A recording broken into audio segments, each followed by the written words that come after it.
उस मुहिम में लगे हुए हैं कि बस मुझे बीजेपी से टिकट मिल जाए। सुमित यादव सबसे परे है, पार्टी मुझे टिकट दे ना दे, मैं 2024 में मोदी जी के लिए काम करूंगा। मैं 2024 की तैयारी में हूं और मैं चाहता हूं माननीय मोदी जी फिर से प्रधानमंत्री बने और हमारे देश को आगे बढ़ाएं। अगर सुमित यादव को टिकट नहीं मिलता है तो क्या मन बनाएंगे बसपा में जाने का, मन बनाएंगे समाजवादी में जाने का, मन बनाएंगे आरएलडी समाजवादी बसपा के गठबंधन से चुनाव लड़ने का? बिल्कुल नहीं, बिल्कुल नहीं। मैं भाजपा का हूं और भाजपा का रहूंगा। मैं अपनी राजनीति भाजपा से शुरू कर रहा हूं और भाजपा से ही एंड करूंगा। नमस्कार, आप देख रहे हैं न्यूज़ पत्र। मेरा नाम है विनोद शर्मा। यूपी निकाय चुनाव हालांकि आगे बढ़ता हुआ नजर आ रहा है, लेकिन अब निगाहें जो जनता की है, जो राजनीतिक दलों की है, वो नेताओं पर है। और आज मेरे साथ हैं सुमित यादव। हर व्यक्ति ये जानना चाह रहा है कि सुमित यादव अब अगला क्या स्टेप उठाएंगे, क्योंकि चुनाव तो आगे बढ़ गया, लेकिन जिस दमदारी से सुमित यादव ने मैदान में अपनी उपस्थिति दर्ज करवाई थी, जिस दमदारी से सुमित यादव की फैन फॉलोइंग बढ़ी थी, क्या अब सुमित यादव अगला कदम उनका क्या रहेगा? सुमित भाई क्या कहेंगे? अब चुनाव तो आगे बढ़ गया, हालांकि मार्च अप्रैल तक उम्मीद है कि चुनाव हो सकता है, क्योंकि अब सरकार के पाले में गेंद है। लेकिन लोग ये जानना चाहते हैं, मैं लगातार जब भी बीच में कहीं बैठता हूं तो हर आदमी ये जानना चाहता है कि सुमित यादव से आपने बात नहीं की, तो आज मैं सुमित के पास आया हूं। क्या होगा अगला स्टेप? पहले तो भाई मैं विनोद भाई आपका न्यूज़ पत्र का बहुत बहुत धन्यवाद देता हूं और आपका स्वागत करता हूं कि आपको जो खोड़ा कॉलोनी में लोग सुनते हैं वो बड़े ध्यान से सुनते हैं।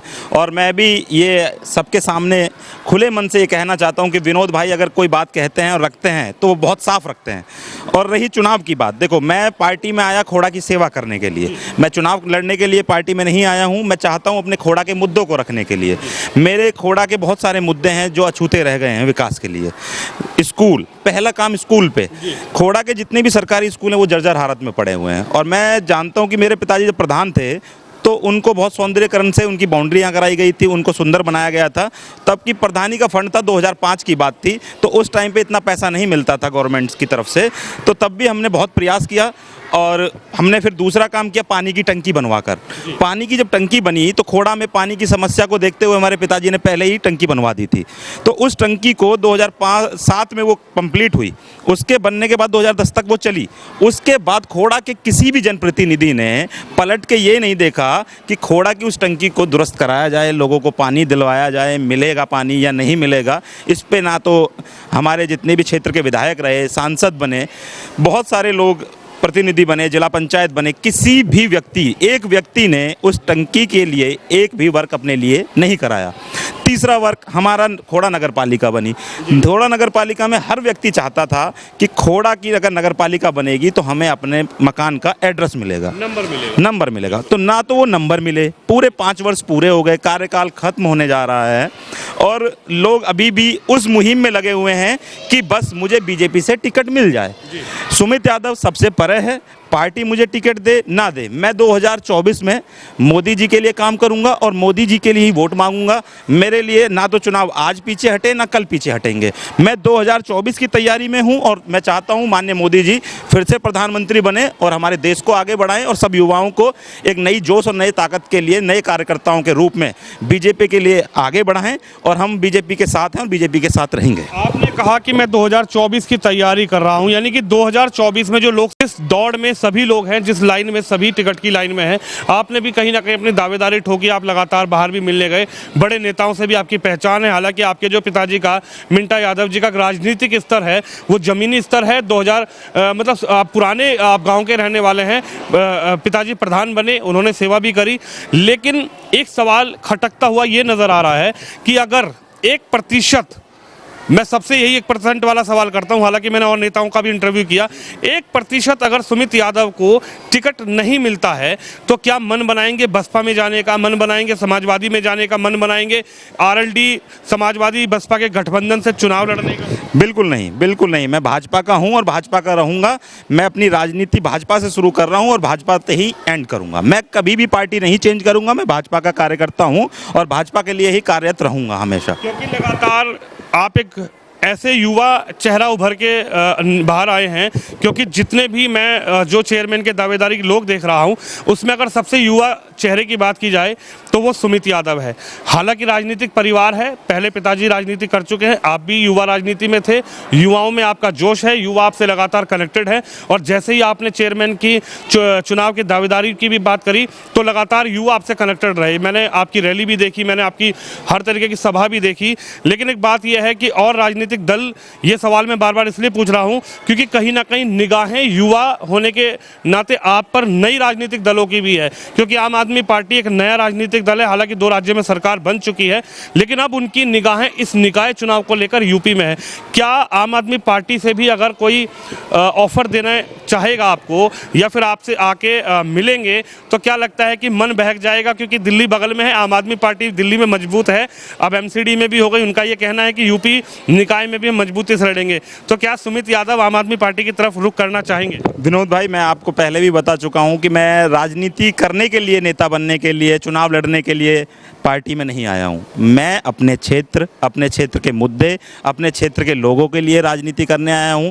मुझे राजनीति करने के लिए अगर पार्टियां बदलनी होती तो मैं बीजेपी को नहीं चुनता, फिर मैं किसी भी दल को चुन सकता था।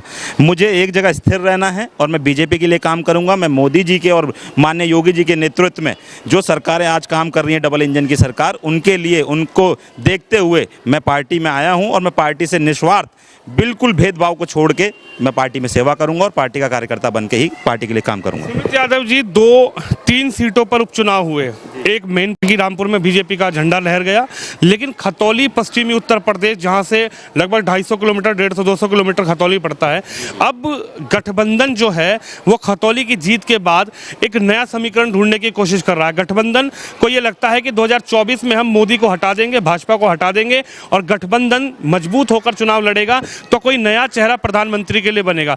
क्योंकि आप राजनीति लगातार कर रहे हैं, क्षेत्र में भी घूमते हैं, अगल बगल भी घूमते हैं, क्या इस गठबंधन को लेकर आपकी राय? देखो, गठबंधन अपनी जगह अपना काम कर रहा है। मुझे नहीं लग रहा कि गठबंधन मोदी जी के सामने टिक पाएगा। मोदी जी बहुत बड़ा चेहरा है और मोदी जी के सामने पहले तो गठबंधन के पास अपना प्रधानमंत्री का प्रत्याशी नहीं है, और जिनके पास प्रत्याशी नहीं है वो क्या सामना करेंगे मोदी जी का।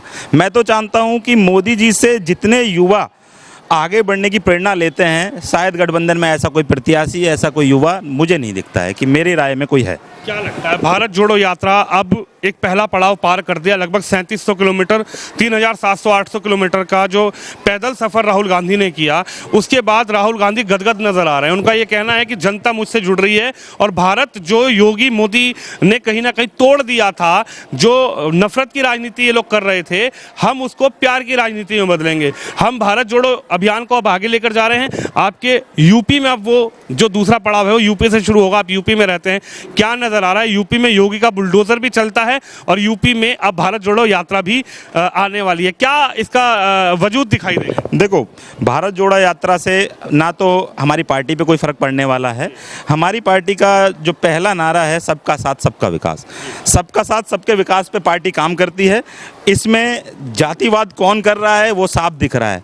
हम कोई जातिवाद नहीं करते, हम सब समाज को लेके साथ में चलते हैं और हमारी पार्टी इसके लिए सर्वोपरि है और वो सबको साथ लेके काम करेगी। भारत जोड़ो यात्रा से हमें कोई, ना हमारी पार्टी को, ना हमारे माननीय प्रधानमंत्री जी को, ना ही माननीय मुख्यमंत्री जी को कोई फर्क पड़ने वाला है। तो बीजेपी फिर प्रचंड बहुमत से 2024 में माननीय प्रधानमंत्री नरेंद्र मोदी जी के नेतृत्व में सरकार बनाएगी। अभी हाल फिलहाल में ही नरेंद्र मोदी जी की माता का देहांत भी हो गया, लेकिन उन्होंने एक बड़ा संदेश पूरे देश को दिया। उन्होंने कहा कि मैं सच्ची श्रद्धांजलि सभी राजनीतिक दलों की तब मानूंगा, चाहे वो मेरी पार्टी के हों, चाहे वो अलग पार्टी के हों, आप यहाँ ना आए, क्योंकि होता यह है कि एक बड़ी पार्टी है भारतीय जनता पार्टी, कैसे विश्व में एक बड़ी पार्टी बन के उभरी है, लेकिन जो नरेंद्र मोदी प्रधानमंत्री जी ने एक संदेश दिया, क्योंकि होता यह है कि सबकी होड़ ये होती है कि अब प्रधानमंत्री की माता का देहांत हो गया तो हम सबसे पहले जाके अपनी उपस्थिति वहाँ दर्ज कराएं, लेकिन उन्होंने कहा कि आप अपने घरों से, अपने कार्य से, हालांकि आप श्रद्धांजलि दें तो सबसे सच्ची श्रद्धांजलि यही होगी कि आप अपने काम में, विकास के काम में, देश के विकास के काम में लगे रहें। इस पर आप क्या कहना चाहेंगे? क्या एक नया संदेश है पूरी दुनिया के लिए कि एक ऐसे प्रधानमंत्री जो पूरे देश नहीं पूरी दुनिया में आज उनका वजूद है, लेकिन जब उनकी माता का देहांत हुआ तो वो प्रेस कॉन्फ्रेंस से बंगाल के लोगों को संबोधित कर रहे थे? देखो, माननीय प्रधानमंत्री जी की माता जी का पहले तो हम भावभीनी श्रद्धांजलि देते हैं और हम बता देना चाहते हैं कि नरेंद्र मोदी जी ने जो एक मैसेज दिया है भारत की जनता को कि राष्ट्र सर्वोपरि, पहले राष्ट्र फिर परिवार। तो मैं तो चाहता हूं कि ऐसे नेता जो एक कोहिनूर हैं हमारे भारत के लिए, तो ऐसा नेता शायद दोबारा भारत में फिर से इतनी ऊर्जावान शक्ति के साथ आए। मैं तो मानता नहीं कि वो एक उनसे सबको एक प्रेरणा लेनी चाहिए। वो वाकई में ही एक देशभक्त हैं और देश के लिए सच्चे भक्ति से काम करते हैं और देश के लिए हमेशा तत्पर रहते हैं। एक आखिरी सवाल आपसे ये रहेगा, अगर भारतीय जनता पार्टी आपको टिकट दे दे तो सुमित यादव का सबसे पहला काम खोड़ा की राजनीति में, खोड़ा के अंदर क्या रहेगा? मेरा सबसे पहले यही रहेगा कि सबसे पहले तो खोड़ा में जितने भी मेरे भाजपा के कार्यकर्ता हैं सबको सम्मान मिले, किसी के साथ कोई भी गलत व्यवहार ना किया जाए। मैं देखता हूं कि आजकल जो कार्यकर्ता हमारे जो ज़मीन पे मेहनत करते हैं उनको सम्मान बहुत कम दिया जाता है। बाद में उनके साथ पार्टीबाजी के जो हम छोटे मोटे गुट बना के राजनीति करते हैं, उस चीज़ को, गुटबाजी को मैं ख़त्म करना चाहूँगा यहाँ से। और सब पार्टियां मिल के खोड़ा का विकास करेंगी, सारी पार्टियों को हम खुश रखेंगे। हमारी पार्टी बीजेपी है, हम सबको मिला के काम करेंगे। हम किसी को दुष्भाव से, दुष्प्रभाव से किसी के हम राजनीति को उस तरह से नहीं करेंगे। और सबसे प्लस पॉइंट, खोड़ा में जितनी भी जो चार मेरे सामने मूलभूत सुविधाएं हैं जिनसे खोड़ा छूता रहा है, सरकारी स्कूल, पानी पे वर्क और अस्पताल और नंबरिंग, सबसे पहला काम हमारा खोड़ा में चेयरमैन बनने का, अगर जनता ने हमें मौका दिया तो सबसे पहले काम हमारे ये होंगे। नाली खड़ंजे बाद के काम होंगे, पहले हम यही काम करेंगे। अगर किसी और चेहरे को पार्टी उतारती है तो क्या सुमित यादव तन मन धन से उस व्यक्ति को चुनाव लड़वाएंगे, चाहे वो रीना भाटी हो, चाहे वो देवेंद्र यादव हो, चाहे तमाम और भी जो लीडर हैं, ललित हैं, हरिंदर यादव हैं, हरिंदर चौधरी है, कई नाम ऐसे हैं। क्या सुमित यादव तन मन धन से चुनाव लड़वाएंगे उनको, या सुमित यादव अपने घर में आराम से बैठ जाएंगे? सुमित यादव आराम से नहीं बैठेंगे। सुमित यादव का प्रत्याशी है कमल का फूल, और सुमित यादव कमल के फूल के लिए आज भी सुप्रिय है और तब भी रहेगा। और सुमित यादव कमल के फूल के लिए ही, चाहे कैंडिडेट कोई भी हो, उसके साथ समर्पित रहेगा, तन मन धन से उसे लड़ाएगा। तो मेरे साथ सबसे युवा चेहरा खोड़ा का सुमित यादव हैं और उनका ये कहना है कि 2024 में हम प्रधानमंत्री मोदी को प्रधानमंत्री बनाने के लिए तन मन से मेहनत करेंगे। और रही खोड़ा की राजनीति की, जब भी मैंने उनसे बात करी, हालांकि कई लोगों ने मेरे से ये कहा कि सुमित यादव से आप एक बार जरूर इंटरव्यू करें, तो आज ये दिन आ गया। हालांकि 1-2 दिन बाद नया साल भी शुरू हो जाएगा, हमने पुराने साल में ये कर लिया।